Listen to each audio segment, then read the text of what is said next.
নমস্কার। আজকের গল্প শীর্ষেন্দু মুখোপাধ্যায় রচিত কুস্তির প্যাচ। যে লোকটা রোজ ভোর রাতে উঠে 150 উড্ডন আর 300 বৈঠক দেয়, তারপর জিমন্যাস্টিক করে, বালির বস্তায় ঘুষি মারে এবং কুংফু, ক্যারাটে, জুডো অভ্যাস করে, তার আবার মর্নিং ওয়াকের কি প্রয়োজন? এটা অনেকেরই প্রশ্ন, কিন্তু গোয়েন্দা বরদাচরণ এর জবাব দিতে পারবে না। তবে এটা ঠিক যে আজও প্রতিদিন সকালে তাকে দাদুর সঙ্গে প্রাতঃভ্রমণে যেতে হয়। যখন থেকে হাঁটতে শিখেছেন সেই তখন থেকে আজ অব্দি রোজ। বরদাচরণের দাদুর বয়স 85। যৌবনকালে নাম করা কুস্তিগীর ছিলেন, অনেক মেডেল, কাপ, শিল্ড পেয়েছেন। এখনো শাল গাছের মতন রিজু ও প্রকাণ্ড শরীর। রোজ কুড়ুল চালিয়ে দমন করে কাঠ কাটেন, পুকুরে ঘন্টাখানেক সাঁতার কাটেন, কুয়ো থেকে 20-30 বালতি জল তোলেন। যৌবনে গোটা একটা খাসির মাংস খেয়ে ফেলতে পারতেন। ডিম খেতেন 2 ডজন, আর হাঁসের ঘি, 500 দুধ। এখন আর অত খান না, তবু যা খান তা 3টে লোকের খোরাক। সকালে উঠে পরিষ্কার বাতাসে শ্বাস নিয়ে ফুসফুস পরিষ্কার করতে প্রাতঃভ্রমণ তার নিত্যকর্ম। এখনো তার চুল পাকেনি, দাঁত পড়েনি, চামড়া কুঁচকায়নি।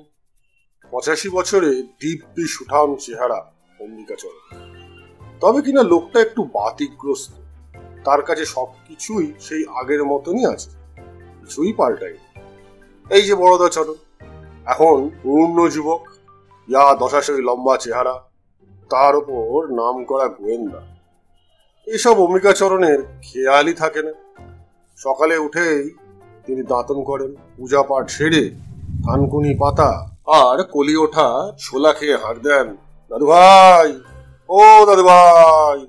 ডাক শুনে মনে হয় যেন 3-4 বছর বয়সী নাতিকে ডাকছে। সেই ডাক শুনে বরদাচরণ গুটিসুটি দাদুর কাছে এসে দাঁড়ান। তারপর দাদুর হাত ধরে পিছু পিছু বেরিয়ে আসেন। দাদু অম্বিকাচরণ যেভাবে বহুকাল আগে ছোট্ট বরদাচরণকে সাবধানে নর্দমা পার করাতেন, এখন ঠিক তেমনি হাত ধরে নর্দমা পার করে দেন। গাড়ি ঘোড়া দেখলে বলেন, সরে এসো দাদু ভাই, চাপা দেবে যে। কুকুর বা গরু দেখলেই হাঁ হাঁ করে ওঠেন। হাতের লাঠিটা আপসাতে আপসাতে বলেন, যা যা। দাদু ভাই ভয় পেয়ে কাঁদবে। বরদাচরণ একটা দীর্ঘশ্বাস ফেলেন। আর কি করবেন? পরশুদিনও তিনি একজন ডাকাতকে ধরতে চলন্ত ট্রেন থেকে লাফিয়ে নেমেছেন। গত মাসেই তিনি খুনি রঘুবীর সিং এর পিস্তলের মুখে পড়েছিলেন। এই তো সেদিন বিখ্যাত একদল হাইজ্যাকারের পিছু নিয়ে ইন্ডিয়ান এয়ারলাইন্সের এক বোয়িং 737 বিমানের একেবারে কেবিনের মধ্যে দুর্দান্ত ফাইট করে 4 জন বিমান ছিনতাইকারীকে ঘায়েল করে এলেন। কিন্তু দাদুকে সেসব কথা কে বোঝাবে? দাদুর সঙ্গে বরদাচরণের এই মর্নিং ওয়াক দেখে সবাই ভারী অবাক হয়। হঠাৎই একদিন একখানা ঘটনা ঘটল, যাকে বলা যায় বাঘের ঘরে ভোগের বাসা। প্রায় 60 বছর আগে মুর্শিদাবাদের এক নবাব বাড়িতে বিখ্যাত পাঞ্জাবি কুস্তিগির শের সিংকে অম্বিকাচরণ হারিয়ে দেন। তাই নিয়ে খুব হইচই হয়েছিল। নবাব খুশি হয়ে সোনায় বাঁধানো একখানা কাপ উপহার দিয়েছিলেন অম্বিকাচরণ। এখনকার বাজারে সেই কাপটার দাম হেসে খেলে 20-25 হাজার টাকা তো হবেই। অম্বিকাচরণ একখানা কাঁচের বাক্সে যত্ন করে কাপটাকে রেখে দিয়েছিলেন। নিজের হাতে রোজ মোছেন, কেউ এলে দেখান। হঠাৎ একদিন দেখা গেল কাপটা নেই। তার বদলে কাঁচের বাক্সে একটা চিরকুট পড়ে আছে, তাতে লেখা, অম্বিকা ভাই, লড়াইটা জোচ্চুরি ছিল, তুমি আমাকে চিৎ করতে পারোনি। আমার কোমরটা মাটিতে লেগেছিল আমার। কিন্তু নবাবের ব্যান্ড পার্টি তখন এমন জগঝম্প বাজনা শুরু করে দিল, আর তাই শুনে তুমি জিতেছ ভেবে সব মেয়ে বউরা এমন শাঁখ বাজাতে আর ওদিকে লাগলো যে আমি ভ্যাবাচাকা খেয়ে গেল। ওরকম আওয়াজ আমি জীবনে শুনিনি। তোমাকে কাঁধে নিয়ে লোকের সে কি নাচানাচি। আমি নবাবকে অনেকবার বোঝানোর চেষ্টা করেছিলাম যে লড়াইটা এখনো শেষ হয়নি, কিন্তু কে কার কথা শোনে। নবাব আমাকে আমলই দিলেন না। সেই থেকে মনের মধ্যে আগুন পুষে রেখেছি। ইচ্ছা ছিল তোমাকে অনেক আগেই হারিয়ে দিয়ে প্রমাণ করি যে তোমার চেয়ে আমি অনেক বড় কুস্তিগীর, কিন্তু সেই সুযোগ আর এতকালের মধ্যে ঘটে ওঠেনি। নানা ধান্দায় আমাকে দেশ বিদেশে ঘুরতে বেড়াতে হয়েছে, তবে সর্বদাই আমি তোমার খোঁজ খবর রেখেছি। এতদিন বাদে ফের তোমার পাত্তা মিলেছে। তোমার সঙ্গে দেখা করতে এসে তোমাকে পেলাম না। দেখলাম সেই ট্রফিটা তোমার ঘরে আজও সাজানো আছে। দেখে পুরনো স্মৃতিটা জাগিয়ে উঠল, রক্ত গরম হয়ে গেল, হাত পা নিষ্পিস করতে লাগলো। সামনে তোমাকে পেলে লজ্জা লাগাতাম। যাই হোক, এই ট্রফিটা আমি আমার বলেই মনে করি, তাই এটা চুপি চুপি নিয়ে যাচ্ছি। এতে যদি তোমার আপত্তি থাকে তবে আগামীকাল বেলা 12টার মধ্যে জেমিনি হোটেলের 12 নম্বর ঘরে এসো। ট্রফিটি যদি নিতান্তই ফেরত পেতে চাও তাহলে আমার সঙ্গে আর একবার তোমাকে কুস্তি লড়তে হবে। যদি তুমি যেত তাহলে তোমাকে ট্রফি ফেরত দিয়ে দেবো, ওস্তাদ বলে মেনেও নেবো। আর যদি তুমি হারো তাহলে আমাকে ওস্তাদ বলে সেলাম জানাও। ইতি শের সিং। এই চিরকুট পেয়ে অম্বিকাচরণ তো মহা খাপ্পা, বাতাসে খুশি ছুটতে লাগলেন। বেটা শের সিং, এত সাহস! সেদিন লড়াইতে যে ওর লেংটিটা খুলে নিইনি তাই ওর 7 জন্মের ভাগ্যি। এমন প্যাঁচ মেরেছিলাম যে বেটা একেবারে কুমড়ো গড়াগড়ি। আবার বলে কিনা সেদিন নাকি জিতেছিল। আয় না বেটা, এখন এই বুড়ো বয়সে ভেলকি দেখিয়ে তোকে এরোপ্লেন প্যাচ মেরে ধোবি পাটে আছাড় মারতে পারে কিনা দেখে যা। বরদাচরণ তাড়াতাড়ি দাদুকে ধরে বসিয়ে পাখার বাতাস টাতাস দিয়ে একটু ঠান্ডা করলেন। সেদিন কি ঘটেছিল তা বেশ বুঝতে পারছি, কিন্তু এতদিন পরে লোকটা আবার কুস্তি লড়তে চায় কেন সেটাই তো বুঝতে পারছি না। শের সিং এর বয়স এখন কত হবে বলো তো? অম্বিকাচরণ একটু চিন্তা করে বললেন, আমার চেয়ে বছর 5 বড় তো হবেই, তার এখন 90-এর কম না। চোখ কপালে তুলে বরদাচরণ বললেন, 90? এই বয়সেও লোকটা কুস্তি লড়তে চায়? না দাদু, লোকটা দেখছি সাংঘাতিক। অম্বিকাচরণ মাথা নেড়ে বললেন, সাংঘাতিক তো বটেই। শের সিং এর নাম শের সিং হলো তো খালি হাতে একটা রয়্যাল বেঙ্গল টাইগার বাঘ মেরে আসামের জঙ্গলে বুনো মহিষের সঙ্গেও নাকি এবার হাতাহাতি করেছিল। এমন দাপট ছিল যে সহজে তার সঙ্গে কেউ লড়তে রাজি হতো না। বরদাচরণ বললেন, এরকম লোককে একবার চোখের দেখা দেখে আসা দরকার। চলো দাদু, কাল তোমার সঙ্গে আমিও যাব। পরদিন অম্বিকাচরণ নাতি বরদাচরণের হাত ধরে বেরিয়ে পড়লেন। জেমিনি হোটেল তাদের বাড়ির থেকে বেশি দূরেও নয়। দোতলায় উঠে 12 নম্বর ঘরের বন্ধ দরজায় ধাক্কা দিয়ে অম্বিকাচরণ বাজখাই গলায় চেঁচাতে লাগলেন, কোথায় শের সিং? বেরিয়ে আয় বেটা, অম্বিকাকে চিনিস না? আজ তোরই একদিন কি আমারই একদিন। ঘরের ভিতর থেকে একটা হুঙ্কার শোনা গেল, এসেছিস? সিংহের গুহায় শেষে ঢোকবার মতন সাহস হলো তোর? বলতে বলতে দাম করে দরজা খুলে গেল। শের সিংকে দেখে বরদাচরণের চোখ ছানা ভরা। 85 বছরেও তার দাদু অম্বিকাচরণের স্বাস্থ্য যথেষ্ট ভালো বটে, কিন্তু 90টি শের সিং যেন প্রকৃতই সিংহ। ইয়া বুকের ছাতি, বিশাল দুটো শালকুটির মতন হাত, পাকানো মোচ, বাবরি চুল। দুজনেই দুজনের দিকে কিছুক্ষণ রোষ কষায়িত লোচনে চেয়ে রইলেন। পাশে এখানে দুজনেই লেগে যায় সেই ভয়ে বরদাচরণ তাড়াতাড়ি দুজনের মাঝখানে গিয়ে দাঁড়ালেন। শের সিং জিজ্ঞাসা করলেন, এটি কে? অম্বিকা বললেন, নাতি। শের সিং সঙ্গে সঙ্গে ভারী নরম গলায় বললেন, নাতি? তা আগে বলতে হয়তো। এসো খোকা এসো, তোমার দাদুর সঙ্গে ঝগড়া আছে বটে, কিন্তু তোমার সঙ্গে তো নেই। তাছাড়া শিশুরা হচ্ছে জগতের আনন্দ। খোকা, শিশু, এইসব বিশেষণ শুনে বরদাচরণ হাসবেন কি কাঁদবেন তা বুঝতে পারছেন না। ঘরে ঢুকে বড়দা দেখেন বেশ লম্বা চওড়া চেহারার আরো এক যুবক বসে বসে একটা পেতলের গামলায় ঘুঁটুনি দিয়ে বাদামের শরবত বানাচ্ছে। শের সিং বললেন, অম্বিকা, ওই দেখ, এ হচ্ছে আমার নাতি। ওভাবে আমি বুড়ো হয়েছি, তাই সব সময় আমার সঙ্গে সঙ্গে থাকে। অম্বিকাচরণ যুবকটি থুতনি নেড়ে দিয়ে বললেন, বাহ বাহ, কি দেখতে হয়েছে তো খোকাটিকে। শের সিং বললেন, কাজিয়া পরে হবে, আগে শরবত খাও।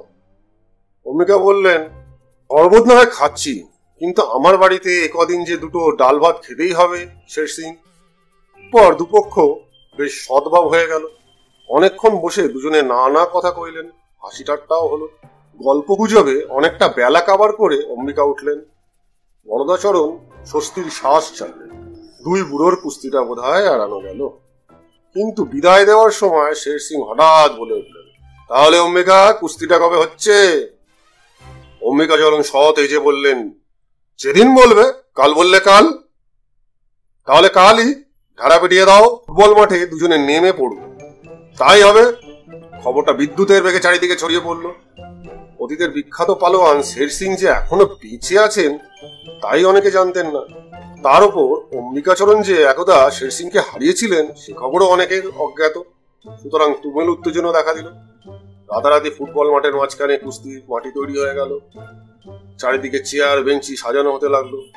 ভিড় সামলানোর জন্য বাঁশের বেড়া তৈরি হলো। সকাল থেকে ছেলে মেয়ে বুড়ো বাচ্চা কাতারে কাতারে এসে চারিদিকে জায়গা দখল করতে লাগলো। 85 বছরের একজন মানুষের সঙ্গে 20 বছর বয়সী আর একজনের লড়াই বোঝা কথা তো নয়। কিন্তু মুশকিল হলো অম্বিকাচরণের সকাল থেকেই শরীর খারাপ। সকাল থেকে রোদে বসে বারবার বগলে থার্মোমিটার দিচ্ছেন। বরদাচরণকে ডেকে বলছেন, দেখো তো দাদু কত উঠলো। বরদাচরণ থার্মোমিটার দেখে বলেন, 97.5-তেই তো দাঁড়িয়ে আছে দেখছি।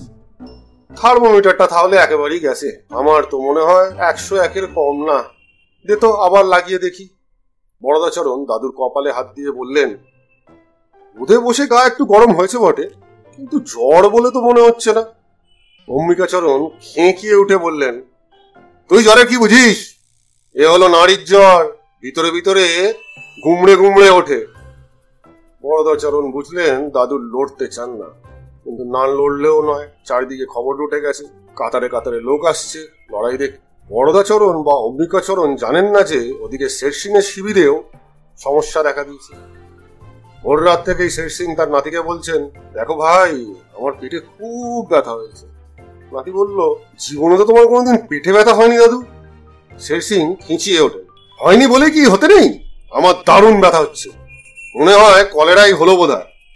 কলেরা হলে তো বেদ বমি হয়। তুই খুব বেশি জেনে গেছিস। কলেরা কত রকমের হয় জানিস? ভিতরে ভিতরে আমার বেদ বমি শুরু হয়ে গেছে। নাতি ফাঁপড়ে পড়ে গেল। লড়াই না হলে যে দাদুর সম্মান থাকবে না। বেলা বাড়তে লাগলো। অম্বিকাচরণ কম্বল মুড়ি দিয়ে সেই যে শুয়ে পড়েছেন, আর নড়াচড়ার নাম নেই। এদিকে শের সিং সেই যে বাথরুমে ঢুকে দরজা দিয়েছেন, আর বেরোনোর কোনো লক্ষণ দেখা যাচ্ছে না। অগত্যা বরদাচরণ দাদুর অবস্থার কথা জানাতে শের সিং এর কাছে রওনা হলো। আর শের সিং এর নাতিও নিজের দাদুর কথা জানিয়ে ট্রফিটা ফেরত দিয়ে আসার জন্য রওনা হলো অম্বিকাচরণের বাড়ি। বরদাচরণ যখন শের সিং এর ঘরে এসে হাজির হলেন, তখনও শের সিং বাথরুমে। বরদাচরণ খুব বিনয়ী গলায় ডাকলেন, শের দাদু, ও শের দাদু। বাথরুমের ভিতর থেকে খুব সতর্ক গলায় শের সিং সাড়া দিলেন, কে রে, কি চাই? বরদাচরণ তখন কুণ্ঠিত ভাবে বললেন, শের দাদু, আমি বরদাচরণ। আমার দাদু অম্বিকাচরণের সকাল থেকেই টাইফয়েড হয়েছে। হ্যাঁ? আগে হ্যাঁ, ডাক্তার বলেছে ব্যামো খারাপের দিকে যেতে পারে। সত্যি বলছো? আগে হ্যাঁ। সঙ্গে সঙ্গে বাথরুমের ভিতর থেকে রণহংকার শোনা গেল। তারপর দরাম করে দরজা খুলে বেরিয়ে এসে শের সিং হা হা করে অট্টহাস্য এসে বললেন, আরে এ তো আমি আগেই জানতাম। অম্বিকার মুরত কি তা সেই 60 বছর আগেই আমার জানা হয়ে গেছে। লড়াইয়ের নামে তার জ্বর আসে, সে আবার মরদ। ছো ছো। ওদিকে শের সিং এর নাতি কাঁচু মাচু মুখে গিয়ে অম্বিকাচরণের বিছানার পাশে দাঁড়িয়ে ডাকলো, অম্বিকা দাদু, ও অম্বিকা দাদু। কে? কম্বলের ভিতর থেকে অম্বিকাচরণ ক্ষীর স্বরে বললেন, কে? আমি শের সিং এর নাতি। দাদুর যে ভোর রাত্রির থেকে খুব বেদবমি হচ্ছে। ডাক্তার বলেছে কলেরা। সত্যি তো? আগে সত্যি। দাদু তো বাথরুম থেকে বেরোতেই পারছেন না। কম্বলটা এক ঝটকায় নামিয়ে তড়াক করে লাফিয়ে উঠলেন অম্বিকা। তারপর হা হা করে হেসে বললেন, হবে না, ভয়ের চোটে পেট খারাপ হয়েছে। আমার আগেই জানা ছিল। মুর্শিদাবাদে সেই যে ওকে ধোবিপাটে আছাড় মেরেছিলাম তা কি আর ও ভুলে গেছে?